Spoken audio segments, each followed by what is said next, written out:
कि आपको पता है हमने क्लास 7 का न्यू एनसीईआरटी बुक का चैप्टर 1 स्टार्ट किया हुआ है पार्ट 2 का, जिसका नाम है ज्योमेट्रिक ट्विन्स। अब हम उसको आगे कंटिन्यू कर रहे हैं। हम आगे हम पेज नंबर 4 पर, जिसमें है congruence of triangle. Congruence of triangle मैंने आपको कल बताया था। कॉन्ग्रेंसी में क्या होता है कि दो फिगर तब कॉन्ग्रेंस कहलाएंगी जब उनकी शेप और साइज सेम हो। अब ट्राइंगल के केस में दो लड़कियां हैं, Meera and Rabia, have been asked to make a cardboard cut out identical to a triangular frame they have in school. They see that the frame is too big to stretch on a paper and reflected. उनको एक triangle दिया जाता है cardboard का frame करने के लिए, तो वो देखते हैं जो वो ट्रायंगल है वो बड़ा है, उसको वो ट्रेस नहीं कर सकते। तो उनके पास क्या मेथड बचता है उसको कॉपी करने का? उनके पास मेथड बचता है what do you think they can do. वो क्या सोचती है वो कैसे करेंगी? Measuring the side length. तो वो क्या करेंगी? साइड लेंथ का मेजर।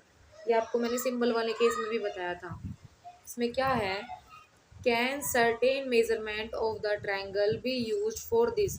हम सर्टेन मेजरमेंट यूज करेंगे using a measuring tape. The girls measure the sides of triangle to be 40 centimetre 60 centimetre. Measuring tape का यूज करेंगे जिससे उन्होंने मेजर करा 40 centimetre 60 centimetre and 80 centimetre. Then Ravia takes out her protractor to measure the angle C stop by Maria. अब राविया है वो क्या निकाल लेती है? प्रोटेक्टर निकाल लेती है एंगल मेजर करने के लिए, पर जो मारिया है वो उसको रोक देती है। क्यों? सॉरी, मीरा है वो रोक देती है। Meera, the angle of triangle are not required, कि जो एंगल है ट्रायंगल का वो रिक्वायर्ड नहीं है। With the sides length we have measured we can create a triangle congruent to this one. वो कहती है कि जो हमने साइड मेजर करी है उन्हीं से हम क्या बना लेंगे? अपना ट्रायंगल बना लेंगे congruent. Do you agree with Meera? तुम मीरा के साथ एग्री करते हो? तो इसका आंसर आएगा यस। क्यों? अगर मान लो हमने साइड का मेजरमेंट ले लिया तो हम एज इट इज शेप बना सकते हैं। तो इसका आंसर क्या आएगा? Yes we agree with Meera. हम मीरा के साथ एग्री करते हैं। ये था इस क्वेश्चन का आंसर। अब आते हैं हम अपने नेक्स्ट क्वेश्चन पर, जो क्या है, instead of the length being 40 centimeter 60 centimeter and 80 centimeter, suppose the side length had been 4 centimeter 6 centimeter 8 centimeter, this triangle fit on your page। वो कहता है कि आप 60 40 और 80 लेने की बजाय क्या ले लो? 4 6 एंड 8, क्योंकि तुम्हारे पेज पर इतना बड़ा ट्रायंगल ड्रॉ नहीं होगा। तो बस हम कर देंगे। अगर हम सिंपली ड्रॉ करें तो हम क्या कर लेंगे, जैसे कि हमने बेस ले लिया 4 सेंटीमीटर, एक साइड लेनी है हमें 4 सेंटीमीटर, दूसरी लेनी है हमें 6 सेंटीमीटर। तो हमने एक साइड को कितना बढ़ा दिया? 6 सेंटीमीटर। फिर हम दूसरी साइड को कितना बढ़ाएंगे? 8 सेंटीमीटर। तो जहाँ पर ये कट करेंगे वहाँ क्या बन जाएगा? ट्रायंगल। एक तो तरीका ये है इसका। अब हम आगे देखते हैं। Rabia, if I were to construct this triangle, I would first draw a line segment having one of the given length say 6 centimetre. वो कहती है अगर मुझे ट्रायंगल ड्रॉ करना है तो मैं क्या करूंगी? एक साइड ले लूंगी 6 सेंटीमीटर। जैसे देखो यहाँ पर ये मैं आपको दिखाती हूँ, उसने क्या ली हुई है? ये वाली साइड 6 सेंटीमीटर। फिर उसने क्या करा? 4 सेंटीमीटर एंड 8 सेंटीमीटर के अपनी रेडियस ड्रॉ करी, यानी कि उसने प्रकार को पहले 4 सेंटीमीटर खोला। जो ये छोटा वाला स्केयर है इसको साइड के एक साइड रख के 4 सेंटीमीटर का क्या ड्रॉ कर दिया? ट्रायंगल, सर्कल, जैसे ये ड्रॉ कर रखा। वैसे ही 8 सेंटीमीटर का प्रकार खोला, दूसरा सर्कल ड्रॉ कर दिया, ये कर दिया। फिर वो कहती है जो ये सर्कल ड्रॉ करेंगे दो जगह पर एक दूसरे को कट करेंगे। तो आप देखो ये कट कर रहे हैं, कहाँ पर कट कर रहे हैं? यहाँ पर और यहाँ पर। तो इन पॉइंट्स को हम जोड़ देंगे तो हमें क्या मिलेगा? एक ट्रायंगल मिलेंगे दो, जो कि किस पार्ट में डिवाइड है? ट्रायंगल ए बी ई, ये वाला ट्रायंगल, और ट्रायंगल ए बी एफ, ये वाला ट्रायंगल। ये हमें दो ट्रायंगल मिल रहे हैं जो कि क्या है? कॉन्ग्रुएंट। अब देखते हैं Rabia, do these two triangles have the same shape. कहते हैं कि जो दो ट्रायंगल है वो same shape and same size के, if not then we will not be sure which of these would actually be congruent to the original triangle we are trying to replace. वो कहता है अगर इनकी शेप और size same नहीं है तो हम इनको कॉन्ग्रुएंट नहीं कह सकते। इसका मतलब है जो ये ट्रायंगल है ये उसके इक्वल नहीं है जो हमने स्टार्टिंग में ट्रायंगल देखा था। अब आते हैं अपने नेक्स्ट पेज पर। examining whether triangle ABE and triangle ABF are congruent। अब हमें ये बताना है जो हमारे दो ट्रायंगल बने हैं, कौन कौन से, triangle AB and E and triangle ABF वो कॉन्ग्रुएंट है या नहीं। तो for this we should use one more of the following method. तो हम इससे ज़्यादा एक मेथड लेते हैं, क्या, tracing and comparing, taking a cut out and superimposing or observing that AB acts as a line of symmetry due to the sameness of the act construct above and below the line।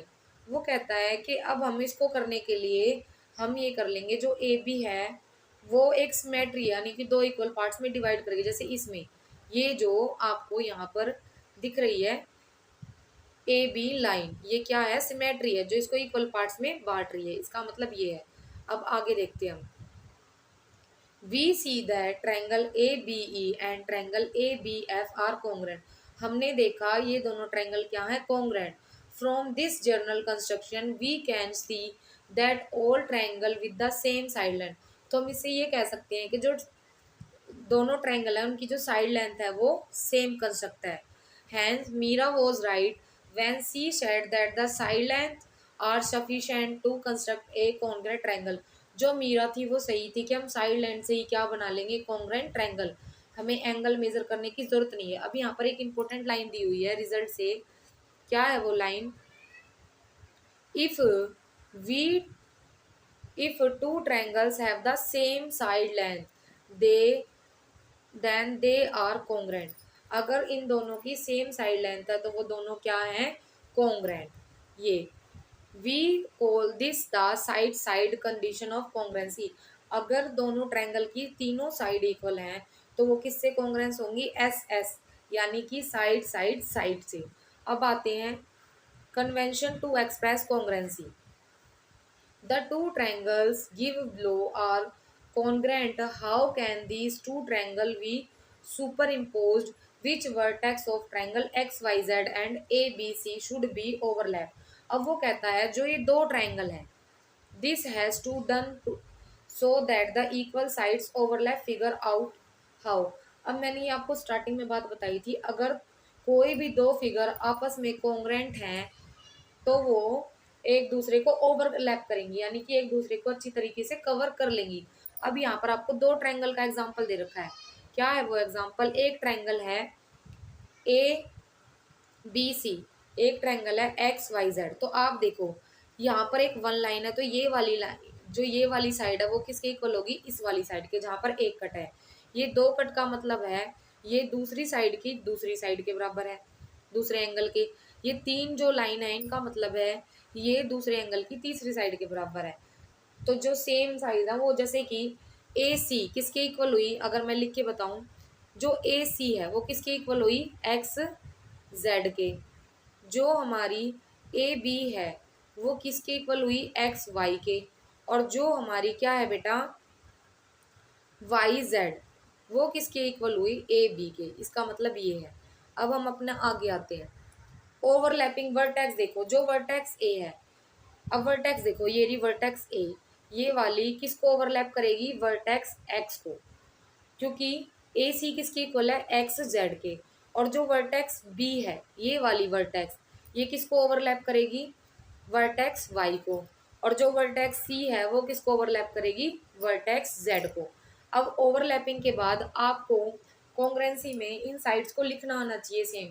Question mark है, are there other ways of overlapping the vertex so that the triangle fit exactly over each other। वो कहता है overlapping का मतलब है vertex का कि जो दोनों ट्रायंगल है वो एक दूसरे के ऊपर एग्जैक्टली फिट हो रहे हैं।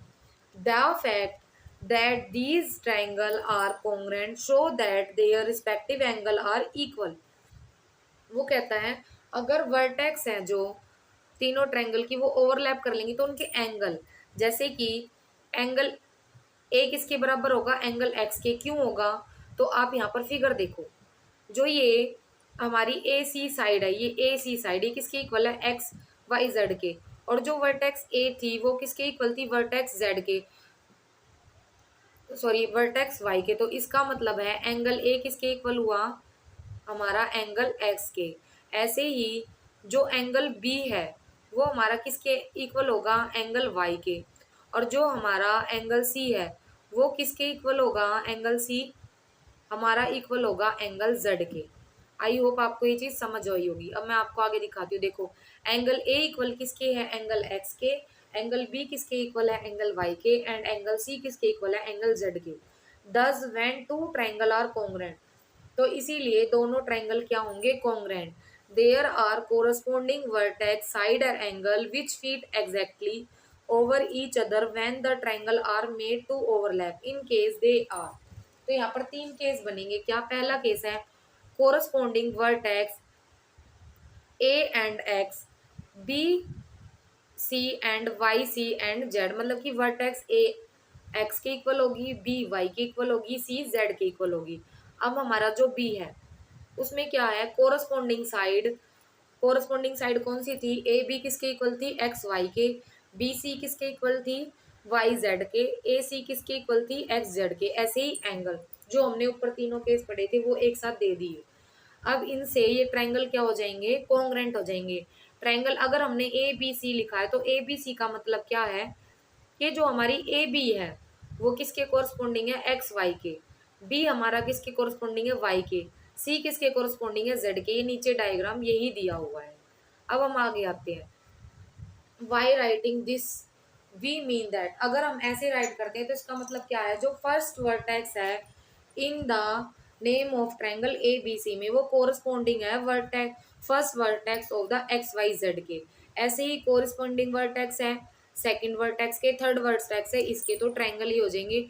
अब इनकरेक्ट मेथड क्या आएंगे, अगर हम ऐसे लिख दें ए सी बी और एक्स वाई जेड, तो देखो इसमें क्या हो गया, जो वर्टेक्स ए है वो किसके इक्वल हो जाएगी, एक्स के। वर्टेक्स की सी किसके इक्वल हो जाएगी, वाई के। ये तो इनकरेक्ट है, तो ये इनकरेक्ट वे है। करेक्ट वे हमारा ऊपर वाला था। अब हम आगे आते हैं।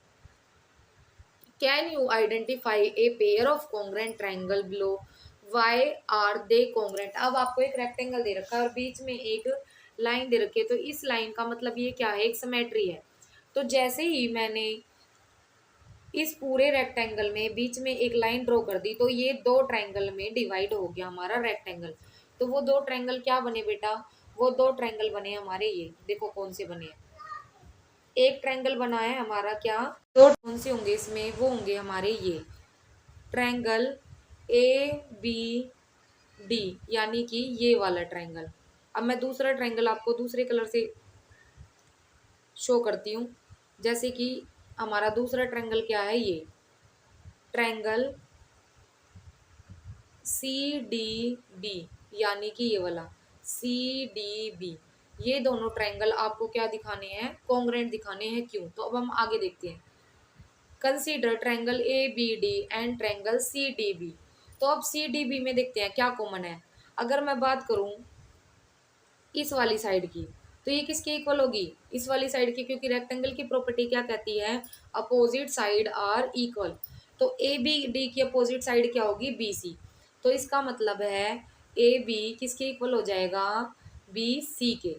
ऐसे ही अगर मैं बात करती हूँ ए बी, सॉरी ये ए डी है, ये हमारा क्या है, डी, हम इसको ठीक कर देते हैं। ये हमारा ए बी नहीं, क्या है, ये हमारा ए डी। ऐसे ही अगर मैं बात करूँ किसकी, दूसरी साइड की, जो कि हमारी क्या है, ए बी, तो ये किसके इक्वल हो जाएगी, डी सी। यानी कि ए बी किसके इक्वल हो जाएगी, डी सी। क्यों, क्योंकि रेक्टेंगल की प्रॉपर्टी कहती है अपोजिट साइड्स आर इक्वल।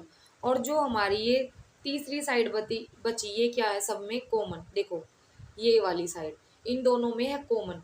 तो अब जो हम क्या लिखेंगे, ए सॉरी डी बी क्या है, डी बी, क्या है ये हमारी डी बी। जो हमारा ये डी बी है, ये वाली डी बी, ये हो जाएगी D B equals to D B common side. ये हमारी क्या है, कॉमन साइड। तो ये किससे कॉन्ग्रेंट हो जाएगा, ये हो जाएगा साइड साइड साइड से। और कौन से ट्रायंगल आपको लिखने आने चाहिए, तो triangle A B D congruence हो जाएगा सी डी के। क्यों हमने ऐसे ही क्यों लिखा, क्योंकि ये हमने शुरू में बताया था कि अगर ए बी सी डी के इक्वल है तो वो ऐसे ही लिखे होनी चाहिए। इसका मतलब है ए बी किसके इक्वल है, सी डी के। ये था हमारा रूल ऑफ कॉन्ग्रेंसी। अब आते हैं हम अपने नेक्स्ट पेज पर। The remaining side is a common side B D. B D common है तो इसलिए किस कंडीशन से इक्वल हो जाएगा, साइड साइड साइड से। ऐसा इसका मतलब है साइड साइड साइड, यही हमने लिखा है। ट्रायंगल ए बी डी में सी डी बी में क्या इक्वल है ये। अब आते हैं हम अपने नेक्स्ट क्वेश्चन मार्क पे। नेक्स्ट क्वेश्चन मार्क है verify this by super imposing paper cutouts of the triangle obtained from the rectangle A B C D। अब हमने जो रेक्टेंगल बनाया था और हमने बीच में जो वो लाइन लगाई थी, हमने ऐसा रेक्टेंगल बनाया था, उस रेक्टेंगल में हमने बीच में एक लाइन लगाई थी, तो हमने बीच की लाइन से इसको कट कर दिया, तो ये दो ट्रायंगल हमारे कट हो गए जैसे आपको स्क्रीन पर दिख रहे हैं। कट करे हैं उनसे हमें दो, जो रेक्टेंगल कट करे उसे हमें दो ट्रायंगल मिलते हैं। We see that this corresponding lays the side AB of triangle ABD over the side CB of triangle CDB, but these sides need not be equal, and hence this superposition will not establish congruence। मतलब कि जो ये super position है ये कॉन्ग्रेंसी establish नहीं कर ली, तो आप क्या करोगे, जो हमने पहले मेथड लगाया था रेक्टेंगल उससे करोगे। अब हमारा नेक्स्ट क्वेश्चन मार्क है identify the correct corresponding of vertex and extract the congruence between the two triangle. Correct correspondings लगाओ और दोनों ट्रायंगल को क्या करो, कॉन्ग्रेंस। तो इसके लिए आप चाहे तो रेक्टेंगल वाली को यूज कर सकते हो, चाहे फिर जो हमने पेज नंबर किस पे, पेज नंबर 6 पर ये वाले करे थे दो ट्रायंगल की वर्टेक्स इक्वल वाला, आप चाहे तो इनको शो कर सकते हो। आई होप आपको ये वीडियो समझ आई होगी। अगर ये वीडियो अच्छी लगी हो तो चैनल को लाइक करें, शेयर करें एंड सब्सक्राइब करें। मिलते हैं अपनी नेक्स्ट फिगर इट आउट में, तब तक के लिए बाय।